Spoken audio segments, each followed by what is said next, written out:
Tu veux que je te raconte l'histoire des petits tunnels pour hérissons ? Ok, mais par contre, moi, je ne raconte mes histoires qu'aux enfants qui se lavent les dents. Donc attrape ta brosse à dents, ton dentifrice, et tu frottes jusqu'à ce que l'histoire soit terminée.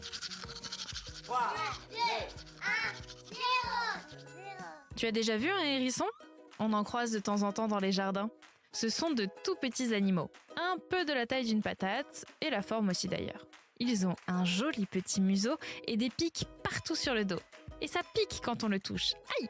Et puis, de toute façon, il ne faut pas les toucher. Tu imagines si tu étais à sa place, tu n'aimerais pas que des inconnus viennent te toucher, non ? Eh ben c'est pareil.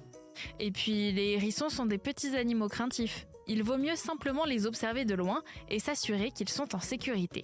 Bah oui, ils sont tellement petits qu'ils ne peuvent pas voir leur principal danger, les voitures.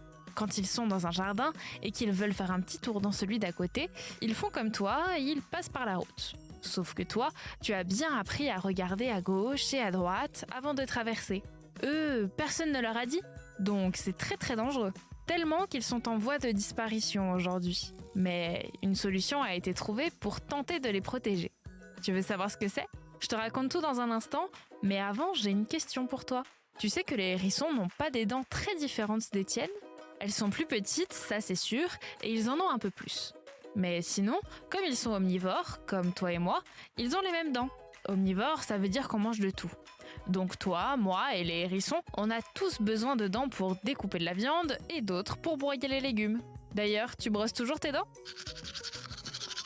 Pour en revenir à nos hérissons, des associations étaient très tristes de voir qu'ils disparaissaient petit à petit à cause des voitures. Et ça n'aurait servi à rien de leur apprendre à bien regarder avant de traverser, ils auraient fait la sourde oreille.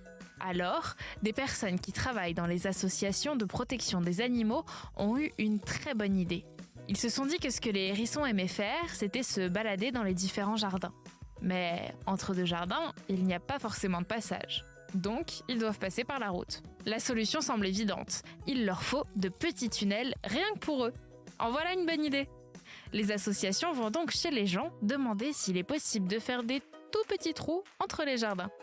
Et rassure-toi, les trous sont bien cachés. Comme ça, les hérissons se sentent en sécurité. Et en plus, ça ne dérange pas les habitants. C'est gagnant-gagnant. Et si toi aussi tu veux protéger les hérissons, c'est possible. Si tu en vois un qui se dirige vers la route, essaie de le faire changer de chemin avec un obstacle. Ou alors, si tu n'y arrives pas, tu peux demander à un grand de l'attraper avec des gants de cuisine pour protéger ses mains. En tout cas, si jamais tu te retrouves dans cette situation, tu as le temps de bien réfléchir. Un hérisson avance de 3 mètres en 1 heure, alors prends ton temps. Bon, montre-moi un petit peu tes dents. Fais A, fais I... ouais, c'est pas mal tout ça. Bien blanche comme il faut. Tant pis pour vous les caries. Allez maintenant, au lit. Je vais pas aller me coucher. Retrouvez les épisodes des Dents et Dodo sur le site et l'application BFM TV et sur toutes les plateformes de streaming. Si cet épisode vous a plu, n'hésitez pas à lui donner une note, à vous abonner à la playlist et surtout à en parler autour de vous.